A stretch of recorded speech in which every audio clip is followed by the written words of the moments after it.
Yes, people, that is right. I'm going to teach you exactly how to turn £5,000 into a cash flowing Airbnb unit, right? I'm going to make sure this video is nice, short and concise. And I'm going to help you out with specifics and the exact actions that you need to partake and to do to actually make money from Airbnb, right? I want to say 5,000. Firstly, I'm going to break down what that 5,000 does for you, okay?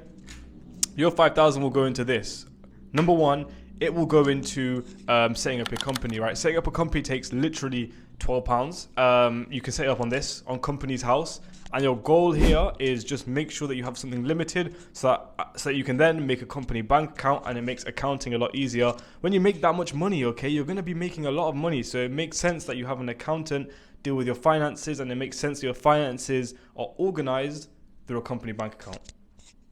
Now that you've got that set up, you're going to use that £5,000 to get insured. So to make sure that you've got your relevant insurances, here's the insurances needed: professional indemnity, you need public liability, and finally you need to be with property redress scheme. Okay, these are very important. You could also be with the ICO. These are very, very important insurances, and you need to make sure that you are insured, because at the end of the day, if anything was to go wrong, there's so many reasons as to why you need to be insured. But understand, from not only me, there's so many videos online of people telling you why you need to be insured. I personally I have an email newsletter, which basically means that I send out free Airbnb related information every single week. If you want to join that, click the link down below and put your email in. It's completely free, and we send out weekly free emails to make sure that you guys have information. Usually we give out leaflets, we give out spreadsheets, we give out anything that you need, all completely for free, about Airbnb, about business, anything like that. You get that, so make sure you join that. But anyway, enough of that shameless plug. With this, with insurances should cost you a max of 500, and for most of them you can split them across. So upfront it's less than 500, but we'll call it 500, right? So now that you're insured and you have those relevant insurances which I labeled, you now want to focus on what's the most important thing, right? And the most important thing is actually getting properties. So you now want to start calling landlords. You want to start researching areas. You want to figure out what sort of strategy you want to go for. There's multiple types of strategies. My favorite strategy is the long-term corporate stays, or long-term contractor stays, or long-term insurance stays, or long-term council stays. I like long-term stays in my units, right? Because what I don't want to deal with is high bills, high guest turnover, lots of cleaning bills. I don't want to deal with families. I don't want to deal with, do you know what I mean, whoever booking your apartment. I don't want to have, ideally, my unit over a year would have about 6 different guests in it. Other people, their units have like 200 different guests in it because they have really short stays. And that means that you're paying for a lot of cleaning bills, and it's not ideal.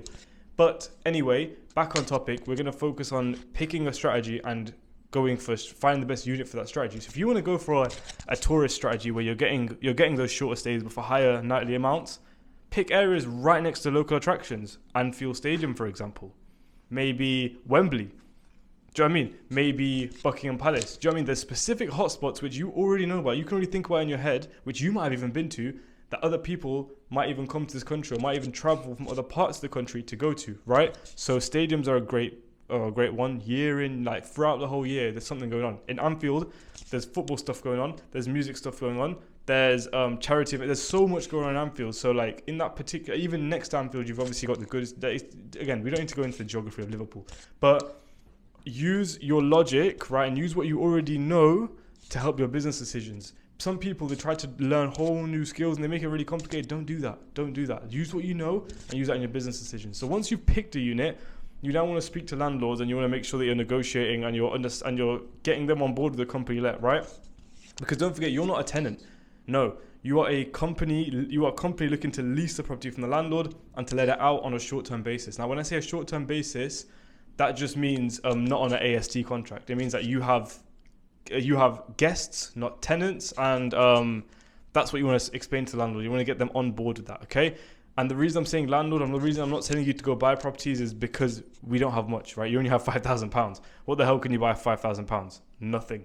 That's a short answer, nothing, right? So now you're probably wondering, the big question is, what the hell does this 5,000 go into? We keep talking about 5,000, but what does it go into? Let's say you're speaking to a landlord.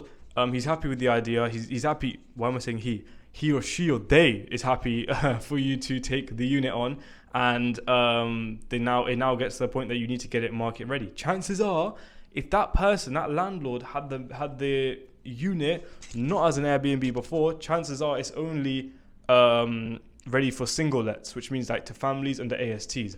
Now, families usually furnish their own units because it's easier for the landlord, and usually the standard is very low. Okay, I'm gonna put a picture on the screen of what they tend to look like, right? This will make no money on Airbnb, but this will make money on Airbnb. And turning it from what I showed you earlier to what you just saw, it costs money, right? And that's exactly what your 5,000 goes into. It usually goes into a deposit, which you can get around with the DRS. But again, I won't speak too much about that. DRS, it's in my newsletter all the time. Make sure you join the newsletter. Or if not, and you pay the deposit, okay, that's fine. Because you have 5,000, do not be picking properties which have £2,000 rents. It doesn't make sense. You need to be picking slightly cheaper, smaller properties, okay? So you're not paying your rent deposit. If they want advance rent, fine, that will come out of the 5,000 as well. And then usually once you've covered both of those, you should have around 3,500 left. That is more than enough that it takes to furnish a unit, right? And again, going back to what I said earlier, like about a couple seconds ago, because you have a small budget, you need to be picking a unit which suits your budget, right? You don't want to be looking at a unit which will cost more than 10k to furnish. So what that means is a unit that's extremely run down or that's extremely big, right? You want to pick a small unit which is relatively market ready, and market ready will be something that you will know because we've all stayed in Airbnbs now. It's 2025. If you're looking to start a business, you're at a certain age where you probably stayed in an Airbnb. You know what you like, you know what you don't like. You sort of have a rough idea for what's a good unit, and you want to use that acumen to build your unit. Okay, so use that £5,000 to put into furniture, rent, deposit, insurances, like I said earlier. And again, your goal is to make your unit match exactly what strategy you're going for. Okay. If you're going for the long-term contractor strategy, what do you actually now need? You need to make sure that your property is in a quiet area, which is near to a lot of food places. It needs to be ideally near a building site. It needs to have a lot of showers because they're probably not related to each other if they're builders, right? So they're not going to want to share showers ideally. You want to have free parking for vans. Do you know what I mean? It's these sort of things. Whereas if you have a tourist one, make sure you have a little guide there. Oh, if you're new to the area, go to this place, go to that place. And then you go and speak to those restaurants. And you get discounts to those restaurants for people that go. So you can get vouchers. Do you know what I mean? Like, you want to make sure that your unit is a haven for whichever guest your ideal guest is. And don't try to do 10 different guest types at once. Focus on one specific guest and be the perfect host for them. That's the best way to do it. Because at the end of the day, anyone can cater to anyone. Yeah? Just like anyone can be the cheapest in the market. But what anyone can't be is the contractor specialist. What anyone can't be is the family specialist. Do you know what I mean? Like, it's hard to be a specialist, and it also pays better. So make sure you're doing that. And what you should expect once you've set up this unit and once it's cash flowing and once it's booked is you should expect a minimum of £1,000 in clean profit a month. And if you're not getting that, then chances are your management of the unit isn't great. You haven't actually picked a good unit, or you've picked the wrong strategy for the right unit, if that makes sense. So like maybe you've got a unit which has loads of bathrooms, free parking, it's pretty simple, it's got work desks, and it's near a building site, but you've tried to give it out to tourists. Like, do you know what I mean? It just won't work. Or like maybe you picked out a property in Cornwall, which is evidently a tourist location, and you tried to give it to loads of contractors. It's just not going to work. Do you know what I mean? So it's about picking the right strategy for the right property. It's also about picking the right property, and it's also about managing the unit well, because you can have a great unit, but if you don't pick up the phone when a guest calls you, guess what? Your reviews are going to be bad. And if your reviews are bad, who the hell is going to book you? This is 2025. We basically make all of our decisions based off reviews, right? So you need to think about these things. And that is my best explanation of exactly how you can turn £5,000 into a cash flowing Airbnb unit. I know I was quick, but this is YouTube. You can slow this down. You can pause it. There'll be subtitles at the bottom and stuff like that. The final thing I want to say is, if you are looking to get started, if you want to know more about, like, if you're looking to finally make that leap, maybe you've known that you want to do it, you're watching loads of videos like this, you've even watched my channel before, and you've seen what I do with my students, you've seen what I do for other people in their units, and you want to actually get started, you want to start like getting some of that cash flow for yourself, you want to start benefiting from this £1 trillion sector of hospitality, speak to us. Literally click the link down below When you join my newsletter, which I'm sure you did, what you should now do is keep scrolling down. You'll see a link, a calendar link, right? That allows you to speak to us. What that will do is we'll be able to explain our program to you. We'll be able to explain how we help people. And if it works for you, that's great. If it doesn't work, that's also great. Like either way, I'm hoping this video has given you utility and that you've watched it and that you've at least had a thought or been reminded of something that was really, really helpful. That is all I really have to say.